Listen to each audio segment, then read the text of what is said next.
طرف دیکھتے ہیں تباہی نظر آتی ہے، اور کچھ صوبے تو ہمارے ایسے ہیں جو 50-50، 60-60%، 70% ڈوب چکے ہیں۔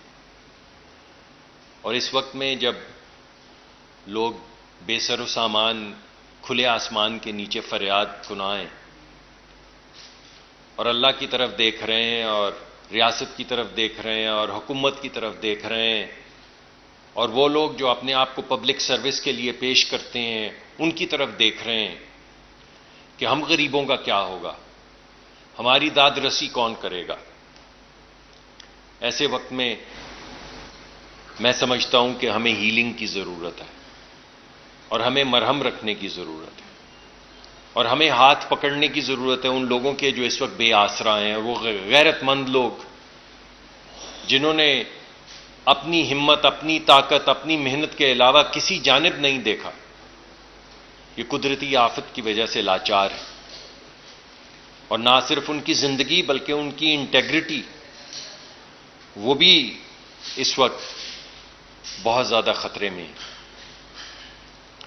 ایسے میں تمام وفاقی اور صوبائی حکومتیں اور ہمارے لوکل باڈیز کی بھی جو لوگ ہیں وہ دن رات محنت کر رہے ہیں، اور ہم یہ مانتے ہیں کہ وہ محنت کافی نہیں ہے، یہ آفت اتنی بڑی ہے کہ اس کے سامنے جتنی بھی محنت کی جائے وہ کم ہے، مگر سب لوگ محنت کر رہے ہیں۔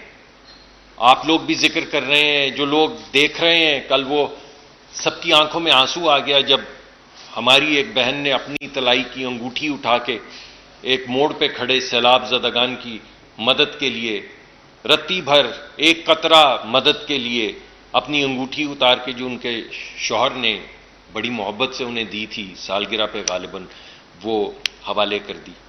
اور روز آپ کو یہ چیزیں نظر آ رہی ہیں، اس میں کوئی تفریق نہیں ہے امیر غریب کی، اس میں کوئی تفریق نہیں ہے این جی او اور فلاحی ادارے کی۔ اس وقت جس کے دل میں درد ہے وہ باہر نکلا ہوا ہے اور کوشش کر رہا ہے کہ کسی نہ کسی طرح سے آسرے میں کوئی آسرا ہو جائے۔ تو مجھے بڑی امید تھی کہ کل اب عمران خان صاحب تشریف لائے تو شاید وہ بھی کچھ ایسی بات کریں گے، شاید یہ خواہش نہیں ہونی چاہیے تھی ان کا، اگر آپ دیکھ لیں ان کا رویہ جو سیاسی طور پہ اور تاریخی طور پہ رہا ہے تو شاید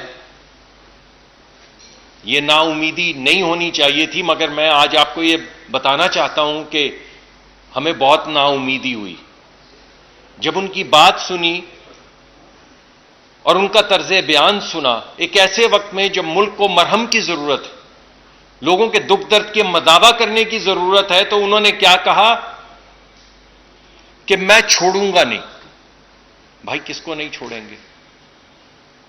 یہ ملک جہاں پہ جب بجلی پیدا کرنی تھی آپ نے بجلی نہیں پیدا کی، جب $2 کی گیس خریدنی تھی آپ نے گیس نہیں خریدی، جب ملک کو صحیح سمت پہ لے کے جانا تھا تو آپ لے کر نہیں گئے، ایک کے بعد دوسری کمیٹی بناتے چلے گئے، مگر کبھی آپ گندم ایکسپورٹ کر دی آپ نے، پھر آپ سے غلطی ہوگی، پھر آپ نے امپورٹ کر دی، پھر آپ نے چینی غلطی سے ایکسپورٹ کر دی، اس کے اندر سبسڈی دے دی، سبسڈی اپنے دوستوں کو دے دی، پھر اس کے بعد امپورٹ کرنے، آپ کیا کرتے رہے؟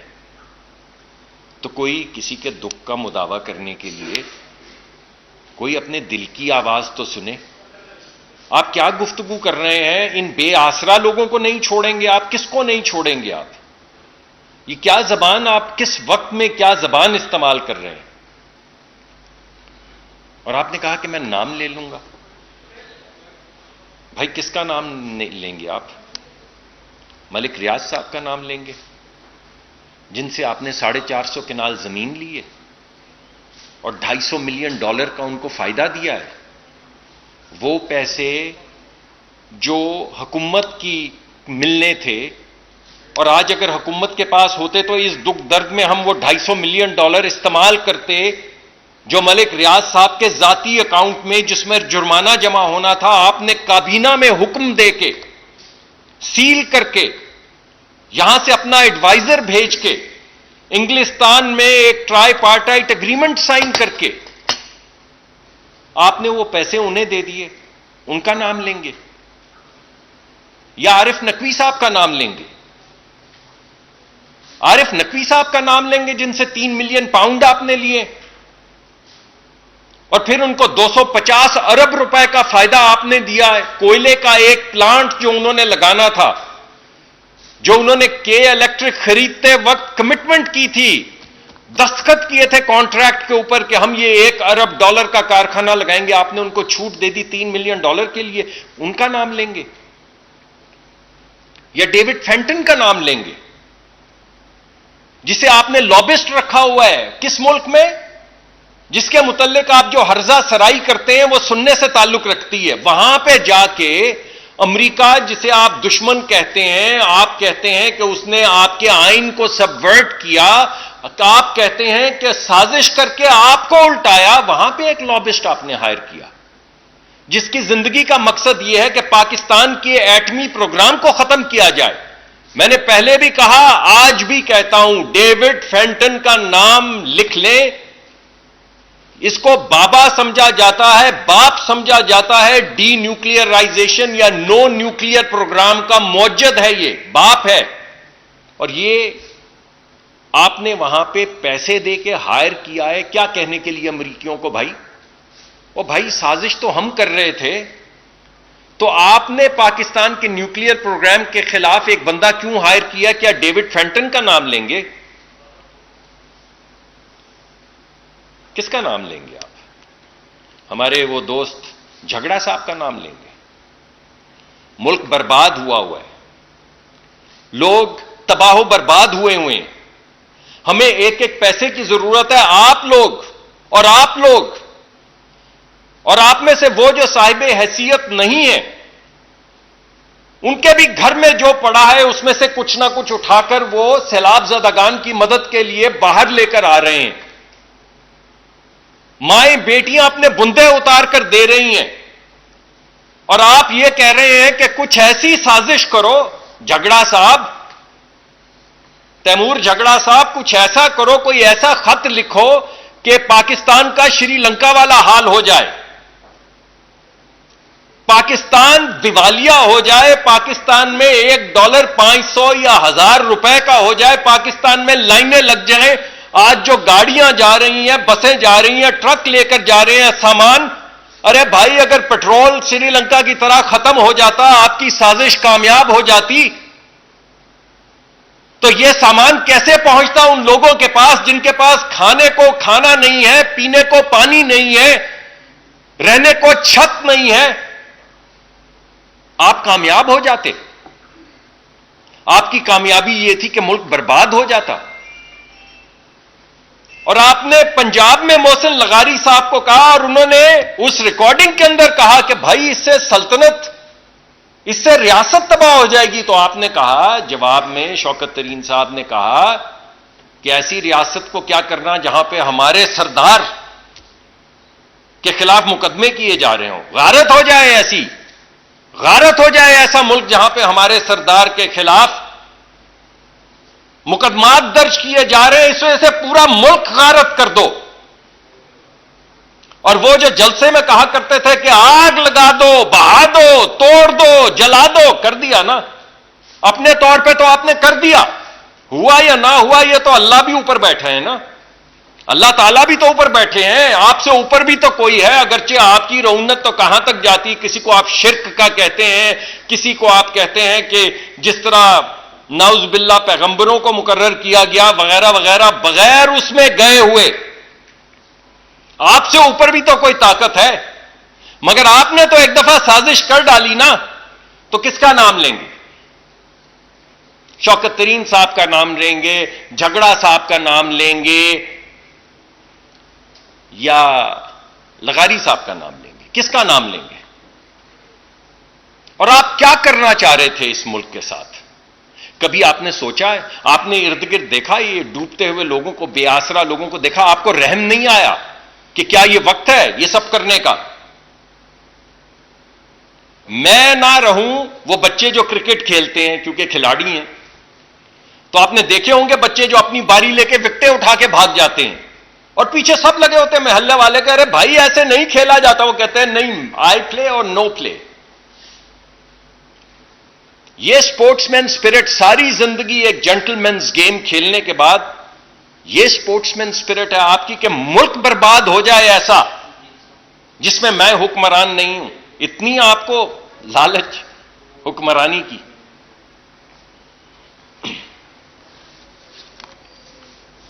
یا ان لوگوں کا ذکر کریں جن کے ذریعے آپ نے کیمپین چلائی شہداء کے خلاف. کبھی شہید کے گھر گئے؟ کبھی شہید کی ماں کی آنکھوں میں آنسو دیکھیں؟ کبھی سوچا ہے کہ وہ ماں جو صرف اپنے آپ کو اس بات سے آسرا دے رہی ہے کہ کسی ایک بڑے مقصد کے لیے میرے بیٹے نے شہادت دی ہے، انشاءاللہ رسول پاک صلی اللہ علیہ وسلم جو ہیں اس کا استقبال کریں گے قیامت کے دن، اس کے متعلق آپ نے جو کیمپین چلوائی اور جو کچھ کہا، یہ کسی ملک کے لیڈر کو زیب دیتا ہے بھائی؟ یہ شہباز گل صاحب کا نام لیں جنہوں نے فوج کو بغاوت پہ اکسایا، اور وہ بچے یا وہ مائیں جو اپنے بچے قربان کرتی ہیں تاکہ آپ کے بچے حفاظت سے رہیں، ان کو کہا کہ ان کی بات مت مانو. وہ لوگ جو شہید ہو رہے ہیں وزیرستان میں، ساؤتھ نارتھ وزیرستان، سوات، یہاں وہاں، ان کو کہا کہ بات مت سنو ان کی. تو کس کی سنو؟ آپ کی سنو، تاکہ آپ سیاسی بال ٹیمپرنگ کر سکیں. اور یہ کوئی 2020 کا کھیل ہے یہ ملک کہ آپ یہ 2020 کا کھیل جیت سکیں؟ تو میں کس کس کا نام آپ کو بتاؤں؟ آپ کس کس کا نام سنیں گے؟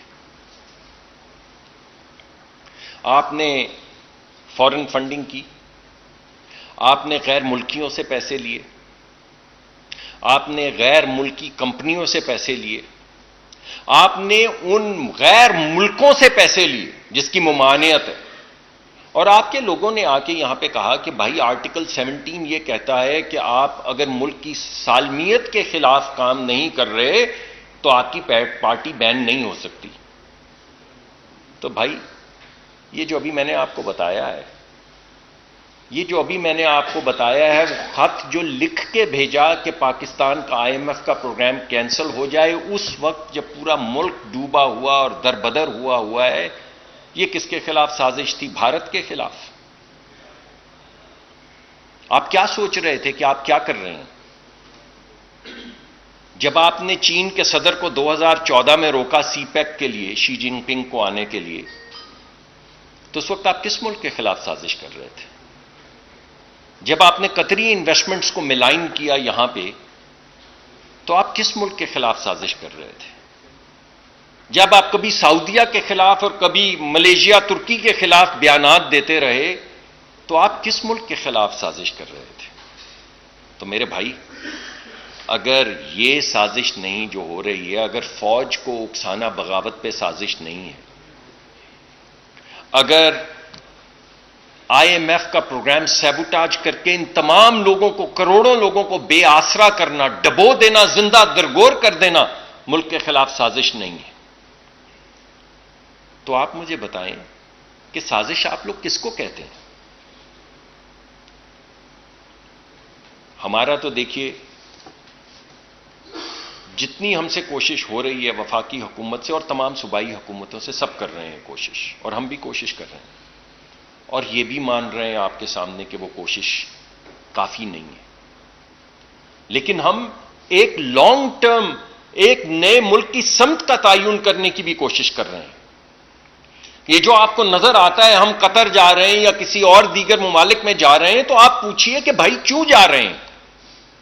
ان ممالک میں ہم اس لیے جا رہے ہیں کہ ہم چاہتے ہیں کہ یہ ملک اپنے پاؤں پر کھڑا ہو جائے. ہم پہلی مرتبہ ان ممالک میں جا رہے ہیں سرمایہ کاری کے لیے، تاکہ ہم عزت اور آبرو کے ساتھ یہ ملک آگے بڑھ سکے، ترقی کی جانب جا سکے. ہم قطر گئے، انہوں نے ہم سے کمٹمنٹ کی کہ وہ اس ملک میں انویسٹ کریں گے، اندیا دیا کہ $3 ارب تک انویسٹمنٹ کریں گے.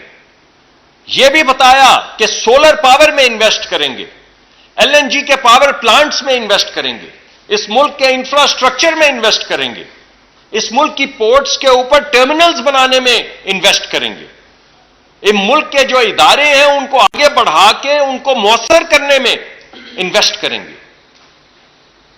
ہم لوگ ابھی یو اے ای گئے, امارات گئے, انہوں نے کہا رینیوبل میں انویسٹ کریں گے.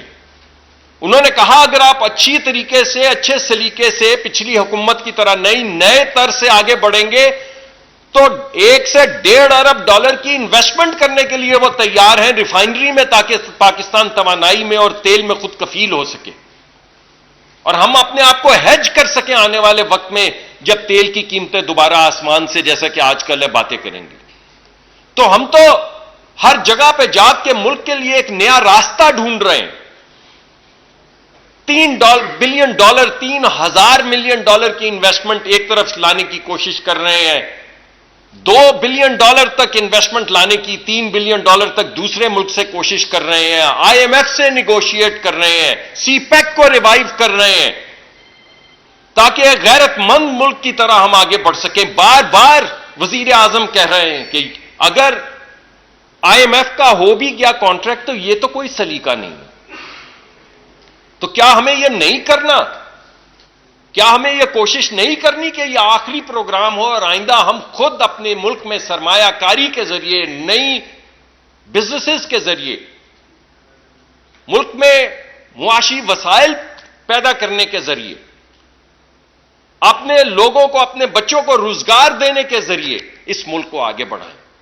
اگر تمام ملکوں پہ یہ مقرر ہے تو ہم پہ بھی یہ مقرر ہے.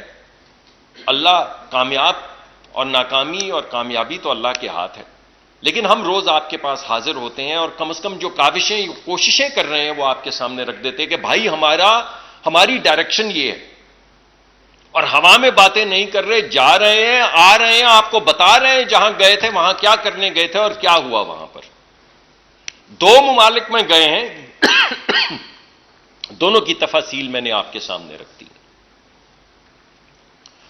اور آخر میں صرف یہ کہوں گا کہ خان صاحب ہمیں ناموں سے مت ڈرائیں, آپ نام لے ڈالیں, جرت دکھائیں. آپ اتنے بہادر بنتے ہیں, روز کون ہے شخص جو 4 مہینے آ کے ڈراتا رہے کہ مجھے مت چھیڑیو میں نام لے لوں گا. ارے بھائی لے لینا, کب لیں گے نام؟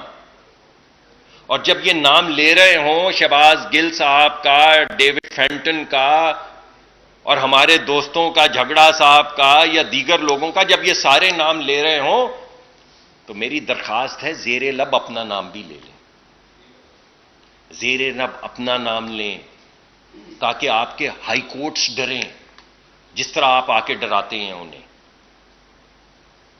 تاکہ آئی جیز ڈریں,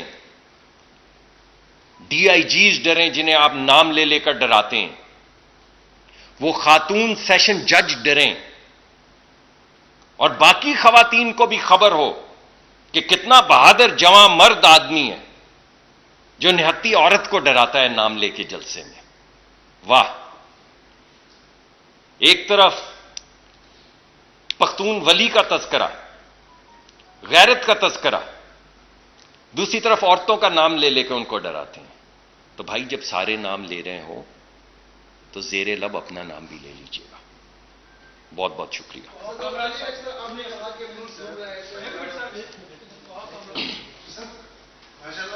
ہر ہفتے کم از کم 2 سے 3 بار وفاقی وزیر آتے ہیں, آپ بھی حال کرتے ہیں اور ملاقات کا بھی آپ سے شرط حاصل ہوتے ہیں. مہربانی. امید یہی ہوتی ہے جیسے آپ نے بھی عمران خان صاحب کے حوالے سے کہا کہ کل وہ آئے تھے, امید یہ تھی کہ سیلاب افغان کے حوالے سے بات کریں گے, تو میڈیا کو بھی اور شاید سیلاب افغان کو بھی امید ہوتی کہ ان کے حوالے سے بھی آپ کوئی بات کریں گے, لیکن مستقل ایک ہی بات ریپیٹ کرنا, بار بار آدھا گھنٹہ پریس کانفرنس کرنا, آپ نہیں سمجھتے وقت کا ضیاع ہے, قوم کا بھی, میڈیا کا بھی, عوام کا؟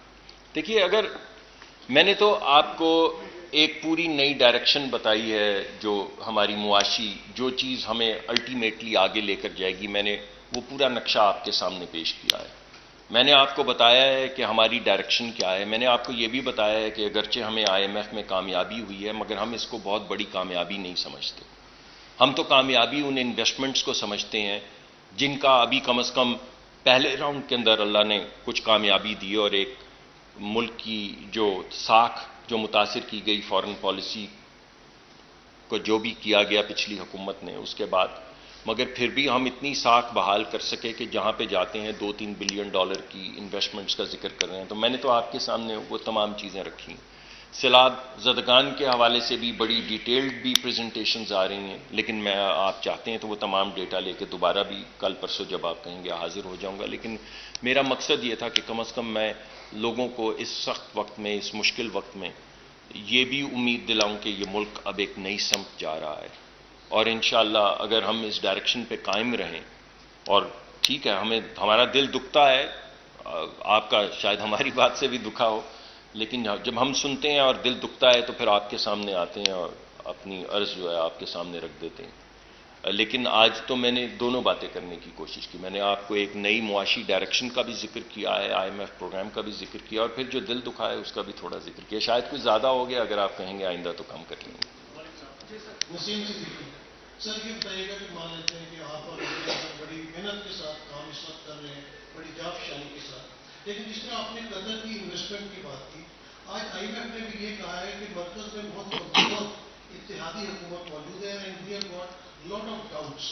تو ابھی اگر آپ کسی کے ساتھ انویسٹمنٹ کی بات کرتے ہیں، قطر ہے یا کوئی شارٹ ٹرم، وہ آپ کے ساتھ کس طرح کریں گے؟ کیونکہ اگر مان لیا جائے کہ جنرل الیکشن اپنے ٹائم پہ 1 سال بعد ہوتا ہے، تو آپ نہیں سمجھتے کہ یہ بہت کم ٹائم ہے؟ اگر فوری طور پہ جنرل الیکشن میں آپ لوگ چلے جائیں تو ایک لانگ ٹرم کی بھی گورنمنٹ آ جائے گی، اور مزید جو معاہدے کرنے اس وقت اس طرح کی جو انویسٹمنٹ کرنی ہے ان کے لیے سوچنا بہتر ہو جائے گا. دیکھیے، آپ نے 2 سوالات پوچھے. دیکھیے، پہلے سوال کے جواب میں تو میں آپ کو یہ کہوں گا کہ اگر آپ سمجھتے ہیں کہ یہ، ویسے تو اتحاد کو لوگ طاقت سمجھتے ہیں، لیکن اگر آپ اس کو کمزوری بھی سمجھتے ہیں، جی کوئی بات نہیں، IMF کی اگر اس کو کمزوری بھی سمجھا جائے تو آپ سوچئے کہ اگر اس کمزوری کے عالم میں ہم ہر جگہ سے $3 بلین کی اگر کمٹمنٹس لے کر آ رہے ہیں، انویسٹمنٹ کی ایٹ لیسٹ وہ لے کر آ رہے ہیں، کنسیڈریشنز لے کر آ رہے ہیں، تو انشاءاللہ اگر مضبوط حکومت آئے گی تو شاید ملک اس سے بھی زیادہ تیزی سے ترقی کی طرف جائے گا.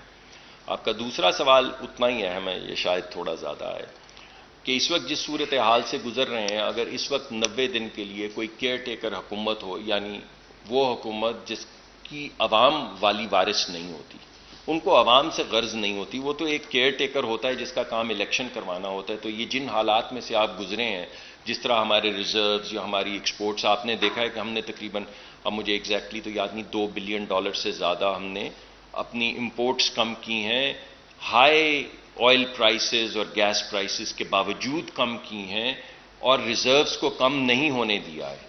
تو یہ تمام چیزیں جو آپ کو ہر وقت دن میں صبح اٹھتے ہی جو آپ کو 2 گھنٹے 3 گھنٹے یہ دیکھنا پڑتا ہے کہ ریزرو کتنے رہ گئے ہیں، کتنی امپورٹ نہیں کرنی ہے تاکہ ہمارے پہ بوجھ نہیں آئے اور ہمارا ایکسٹرنل سیکٹر فکس ہوتا جائے.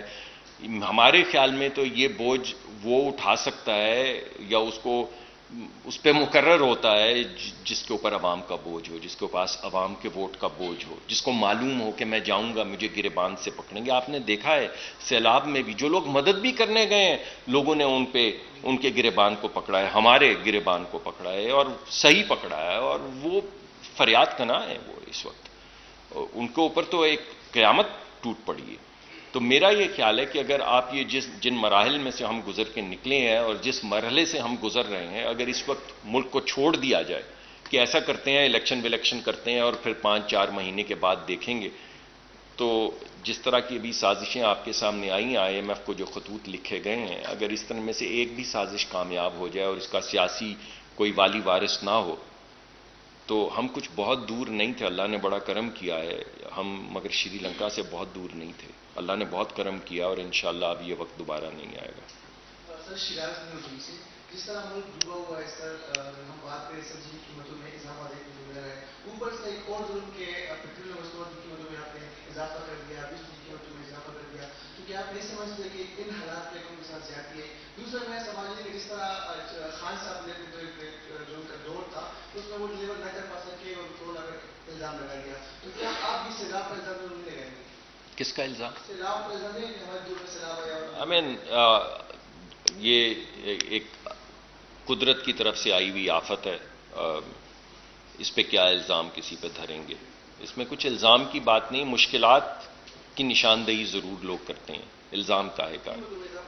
جی وہ آپ کے سامنے جو تمام چیزیں ہمارے ملک کی جو فائنینشیل سچویشن ہے وہ آپ کے سامنے، اس کے باوجود ہر دفعہ جب کوئی مصیبت آتی ہے تو اضافی بے نظیر انکم پروگرام کے ذریعے جو غریب لوگ ہیں ان کو بچانے کی کوشش کی جاتی ہے۔ یہ جو ابھی پرائم منسٹر صاحب نے بجلی کی قیمتوں کے اندر جو فیول ایڈجسٹمنٹ سبسڈی کا ذکر کیا ہے کہ وہ 300 یونٹ تک لوگوں پر نہیں لگے گی، میرے خیال میں یہ غالباً 70% کے قریب، میں ایگزیکٹلی نہیں مجھے اس وقت یاد، لیکن یہ بہت 75% پاکستان کے لوگ، یعنی ہر 4 میں سے 3 لوگ جو ہیں ان کے اوپر فیول ایڈجسٹمنٹ سبسڈی نہیں لگے گی۔ تو آپ جس قیمت کی اضافت کی بات کر رہے ہیں وہ اضافت 4 میں سے 3 لوگوں پر نہیں لگے گی، 75% لوگوں کے اوپر نہیں لگے گی۔ اسی طرح کوئی بھی چیز جب ہم تجویز کر رہے ہوتے ہیں، جب پٹرول کی قیمتیں بھی بڑھی ہیں تو تقریباً 8.5 کروڑ لوگوں تک سبسڈی جو ہے وہ کافی نہیں تھی، 2-3 ہزار روپے کافی نہیں ہوتی سبسڈی ماہانہ، لیکن پھر بھی جتنی طاقت حکومت میں ہے اس کے مطابق وہ 8.5 کروڑ لوگوں کو پہنچائی گئی۔ جی میں جی 17.5 روپے فی لیٹر لیوی بڑھا دی سر، اگر یہ نہ بڑھا جی لیوی کی جی آپ صحیح کہہ رہے ہیں۔ دیکھیں لیوی کی کمٹمنٹ جو ہے، میں نے کئی دفعہ آپ لوگوں کے سامنے یہ عرض کیا ہے کہ ماشاءاللہ آپ تو سارے اہل قلم ہیں، پڑھے لکھے لوگ ہیں، آپ چلے جائیے اور جو یادداشت انٹرنیٹ پہ پڑی ہے، ہمارے بچے جو بیٹھے ہیں وہ بھی دیکھ سکتے ہیں، وہ پی ٹی آئی کے زمانے میں جو یادداشت جو کانٹریکٹ سائن کیا گیا تھا IMF کو، اس کو پڑھ لیجیے، اور اس کے اندر یہ کمٹمنٹ کی گئی تھی، یہ اس وقت کی ہوئی کمٹمنٹس جو ہیں ہم انہیں پورا کر رہے ہیں۔ ہم نے بڑی کوشش کی ہے جہاں ہم نیگوشیٹ ایک سیکنڈ بھائی، میں نہیں، آپ کو پتہ ہے نا کہ اس کے 1-2 دن کے بعد تو آپ کے IMF کا کانٹریکٹ جو ہے وہ تھرو ہوا ہے، تو ہمیں اپنی کمٹمنٹس جو ہیں وہ تو پوری کرنی ہے، اور اس کے اندر ایک ایڈجسٹمنٹ، آپ کا نام میں معافی چاہتا ہوں، راہیل صاحب، اس کے اندر ایک تبدیلی کی گئی ہے۔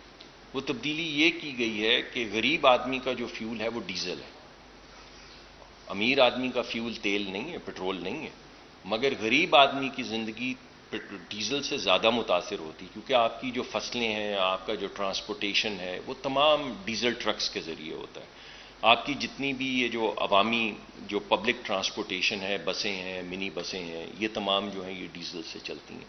اس وجہ سے اس کو شفٹ کیا گیا ہے، یعنی ڈیزل میں جو قیمت بڑھنی تھی وہ نہیں بڑھائی گئی، اس کے اوپر جو پیٹرولیم جو لیوی لگنی تھی اس کو گھٹایا گیا ہے، اور پٹرول کی طرف اس کو تھوڑا سا شفٹ کیا گیا ہے۔ تو کسی حد تک آپ کا گلا، میں اس سے یہ نہیں کہہ رہا ہوں کہ آپ برحق نہیں ہے، لیکن میں آپ کو کم از کم جو ہم ان کو جس طریقہ کار سے آگے بڑھانے کی کوشش کر رہے ہوں میں آپ کے سامنے۔ میرا سوال یہ ہے، آج کی بھرپور کانفرنس آپ کی معاشی ترقی کے اوپر بھی تھی تھوڑی سی۔ میرا سوال یہ ہے کہ باقی دنیا میں ملزم عدالت سے نظر ثانی کی اپیل کرتے ہیں، لیکن یہاں دیکھا جا رہا ہے کہ عدالت ملزم سے نظر ثانی کی اپیل کر رہی ہے۔ IMF کا مسئلہ ہو، جیسے بھی ایک سازش کی ریاست کے خلاف، اس کے علاوہ بڑے قومی راز افشاں کرنے کی دھمکی ہو، یا عارف نقوی صاحب کا مسئلہ ہو، یا جیسے ملک ریاض صاحب کی آپ نے بات کی، تو آپ کیا سمجھتے ہیں کہ عمران خان صاحب ابھی تک لاڈلا ہیں؟ اور اگر یہ صورتحال برقرار رہی تو جو عام انتخابات جب ہم لوگ جا رہی ہیں تھوڑا سا رہ ہیں، تو وہ نقصان دہ نہیں ہوگا جو اس وقت حکومت میں ہے جماعتوں کے لیے؟ دیکھیں میں تو آج بھی اس امید سے ہوں کہ ہمیں انصاف ملے گا عدالتوں سے، اور مجھے یہ ابھی بھی بھرپور امید ہے کہ انشاءاللہ جس طرح کا انصاف طلال چودھری صاحب کے ساتھ کیا گیا تھا، یا جس طرح کا انصاف دانیال عزیز صاحب کے ساتھ کیا گیا تھا، وہی ترازو، آپ یہ تو کہہ سکتے ہیں کہ بھائی ترازو مختلف ہونا چاہیے تھا، مگر ترازو تو وہی ہے، اس ترازو میں تل تو چکے ہیں لوگ، اور نواز شریف صاحب بھی تل چکے ہیں۔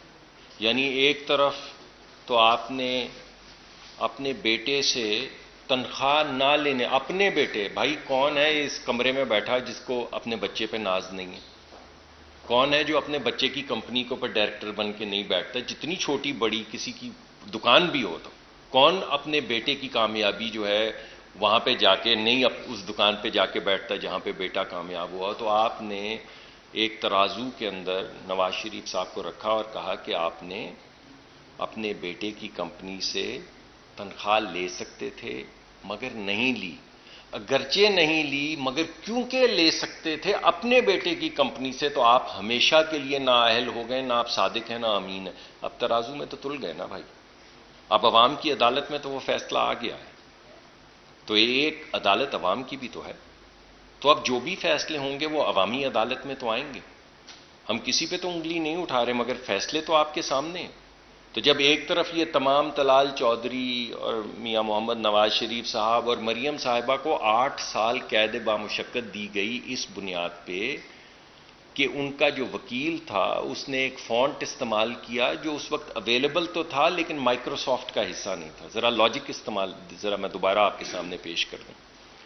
مریم صاحبہ کو 8 سال قید بامشقت کی سزا اس لیے دی گئی کہ جو فونٹ ان کے اندرونی بھائی کے ساتھ جو خاندان میں آپ لوگ کانٹریکٹ کرتے ہیں اس کانٹریکٹ کے اندر جو فونٹ استعمال کیا تھا وہ موجود تھا, وہ استعمال کیا جا سکتا تھا لیکن اس وقت مائکروسافٹ کا فارمل حصہ نہیں بنا تھا. اس وجہ سے یہ سازش ہے. ان کو 8.5 سال کی قید بامشقت دے دی گئی اور جیل میں رکھا گیا سی کلاس میں.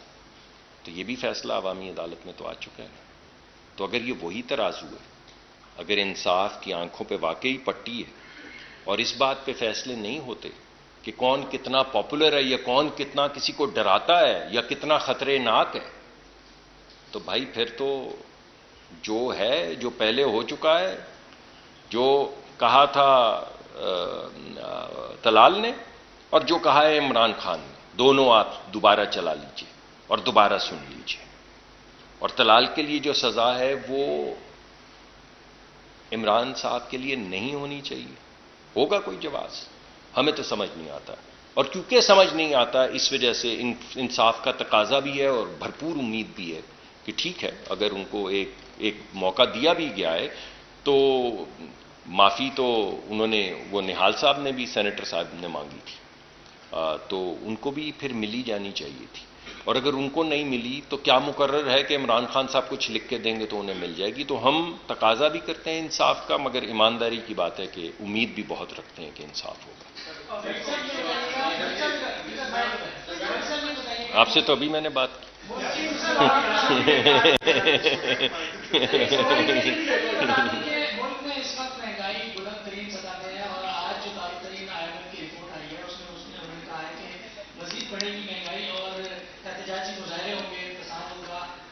یہ کس نے کہا ہے کہ یہ میں نے نہیں پڑھا ہے. یہ میں نے نہیں پڑھا ہے. جی میں نے پڑھا ہے لیکن جو آپ کہہ رہے ہیں اور جو لکھا ہے وہ میں نے نہیں پڑھا ہے. تو جو آپ کہہ رہے ہیں اس تھوڑا سا میں آپ کو گزارش یہ کروں گا کہ آپ وہ رپورٹ نکال لیں, ذرا دیکھ لیں. انہوں نے کہا ہے بھائی کہ اس ملک میں غدر پڑ جائے گا. یعنی ہم تو آپ کو کہہ رہے ہیں کہ اگر فصلیں ہماری تباہ ہوئی ہیں تو فصلوں میں ہمارے فوڈ گرین میں قلت آئے گی, اس سے قیمتیں بڑھنے کا امکان ہے. ہم نے 2 ملین ٹن گندم کا آرڈر یہ 3 دن 4 دن پہلے دیا ہے, اسی لیے دیا ہے جو آپ کہہ رہے ہیں. ایسا نہیں کہ ہم ہاتھ پہ ہاتھ دھرے بیٹھیں. پہلے ہمارا نہیں تھا پروگرام. ہم نے فوری طور پہ 1 ملین ٹن سرکار نے اور 1 ملین ٹن پرائیویٹ سیکٹر کو دعوت دی ہے کہ فوری طور پہ گندم امپورٹ کی جائے. اسی وجہ سے جو آپ نے بات کی, مگر جو آپ نے دوسری بات کہی بھائی وہ نہیں لکھی. جی ملک صاحب, اس طرف عالمی منڈی میں پیٹرولیم مصنوعات کی قیمتیں کم ہو رہی ہیں. پاکستان میں بھی ڈالر کی قیمت کافی حد تک کم ہوئی ہے. تو کیا یہ مسائل میں گری عوام یہ امید رکھے کہ پاکستان میں پیٹرولیم مصنوعات کی قیمتیں کم ہوں گی؟ سر یہ میرا سوال پیٹرولیم کے متعلق ہے, واقعہ کے متعلق ہے. جی بالکل انشاءاللہ. جی کوشش یہ کی گئی ہے پیٹرولیم میں, اوگرا نے یہ کوشش کی ہے کہ جو ایک دم شاکس آتے ہیں کہ ایک دم قیمت بڑھتی ہے ایک ہی دن میں اور ایک دم گھٹتی ہے اور پھر بڑھتی ہے, اس سے بچنے کے لیے انہوں نے ایک نئی چیز کوئی ترتیب دی ہے, نیا طریقہ کار, جس سے جب قیمت بڑھے تو تب بھی تھوڑا سا سافٹننگ امپیکٹ آئے اور جب قیمت کم ہو تب بھی تھوڑی سی آہستہ آہستہ ہو. تو میں یہ چاہتا ہوں کہ آپ انشاءاللہ یہ یقین رکھیں کہ جیسے جیسے بین الاقوامی سطح پہ قیمتیں نیچے آئیں گی اور ڈالر میں روپے میں استحکام آئے گا ڈالر کے خلاف تو انشاءاللہ یہ قیمتیں آہستہ آہستہ نیچے آئیں گی. لیکن ہم نے کوشش اب یہ کی ہے کہ یہ قیمتیں آہستہ آہستہ نیچے آیا کریں اور آہستہ آہستہ اوپر جایا کریں. ایک دم جو لوگوں کو شوق لگتا ہے اوور نائٹ وہ نہ لگا کرے. تو مگر آپ کا جواب یہ ہے کہ یس انشاءاللہ اگر یہ صورتحال ٹرینڈز رہے گی. آپ کہہ رہے تھے کہ قرضہ نہ ہو. چلیں ایک سوال لے لیں. آپ ابھی فرمائے تھے شہباز شریف صاحب نے فرمایا کہ اللہ کرے کہ آخری قرضہ ہو IMF سے, لیکن ابھی سنا یہ جا رہا ہے کہ سیلاب زدگان کے لیے بھی آپ کو یہ IMF سے قرضہ لینے کا تو یہ بات صحیح نہیں. دیکھیے ہمیں بین الاقوامی سطح پہ ایشین ڈیولپمنٹ بینک کی طرف سے ایک بڑی گرانٹ ملی ہے اور دیگر ملٹی لیٹرل ادارے جو ہوتے ہیں جب بھی اس طرح کی آفت ہے, اور یہ تو اس طرح کی آفت تو پاکستان نے کبھی دیکھی نہیں کہ پورے کا پورا صوبہ ڈوب جائے, تو جو ملٹی لیٹرل ڈونرز ہیں وہ کوشش کر رہے ہیں اور ہمیں دے رہے ہیں, کچھ گرانٹس ہمیں دے رہے ہیں. تو اسی طرح کی گرانٹس جو ہیں ان کو ہم دیکھ رہے ہیں اور اپنی بھی جو آخر میں ہمارا پہلا فرض تو اپنے عوام کی طرف ہے. تو جو بھی ہمیں فائنینشیل انسٹرومنٹ گرانٹس کا بین الاقوامی اداروں سے یا بائی لیٹرل کسی مدد یا ہمارے اپنے فلاحی اداروں سے یا آپ لوگوں سے جو تھوڑی سی مدد کی ضرورت ہے وہ ہر ایونیو جو ہے ایکسپلور کی جائے گی.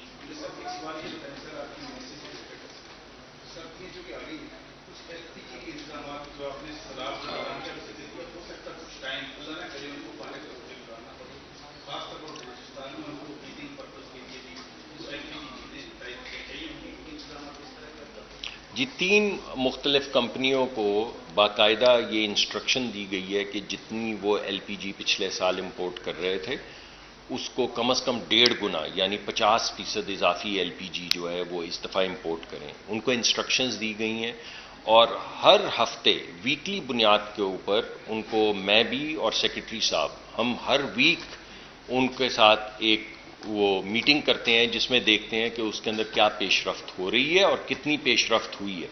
ابھی تھوڑے سے ابتدائی مراحل ہیں لیکن ہم نے بین الاقوامی سطح پہ 2 ممالک سے بات کی ہے LPG کے حوالے سے, اور ان کمپنیوں کو ہم جو کہہ رہے ہیں اگر انشاءاللہ انہوں نے اپنے پروگرام مرتب کر لیے, کیونکہ آپ کو یہ معلوم ہے, آپ تو جانتے ہیں کہ اس کے لیے پورٹ کے اوپر آپ کے پاس فیسلٹی ہونی چاہیے, سٹوریج کی فیسلٹی ہونی چاہیے, ٹرانسپورٹیشن کے لیے ٹینکر باؤزز جن کو کہتے ہیں وہ ہونے چاہیے, آگے سلنڈرز ہونے چاہیے. تو ہر ایک کو ہم نے کہا ہے کہ آپ سلنڈرز بھی ڈھونڈیں اور پورٹ جو ہے وہاں پہ بھی انتظامات کریں اور سٹوریج کے بھی انتظامات کریں. مگر 3 جو ہماری کمپنیاں ہیں, پارکو کو کہا ہے, پارکو پرل کو کہا ہے جو ایک بڑی ایفیکٹو ہماری تنظیم ہے, SSGC کو کہا ہے, SNGPL یہ کام نہیں پہلے کرتی تھی اس کو بھی کہا ہے کہ وہ ایک پروگرام مرتب کرے اور اس کا ویکلی اس کو ٹریک کیا جا رہا ہے LPG کے حوالے سے, تاکہ جتنی اس وقت گیس کی تو قلت تھوڑی ہوگی. میں نے آپ کو بتایا تھا کہ نہ ہم نے $2 پہ خریدی, نہ 8 پہ خریدی, نہ 6 پہ خریدی, نہ 16 پہ خریدی. اب بھائی 40 سے 60 کی مل رہی ہے ڈالر کی, جو ہماری قوت خرید سے باہر ہے. لیکن بہرحال جو کچھ بھی ہے ہمارا فرض ہے کام کرنا. تو آپ نے بڑا اچھا سوال کیا, یہ ہم انتظامات کریں. بہت بہت شکریہ.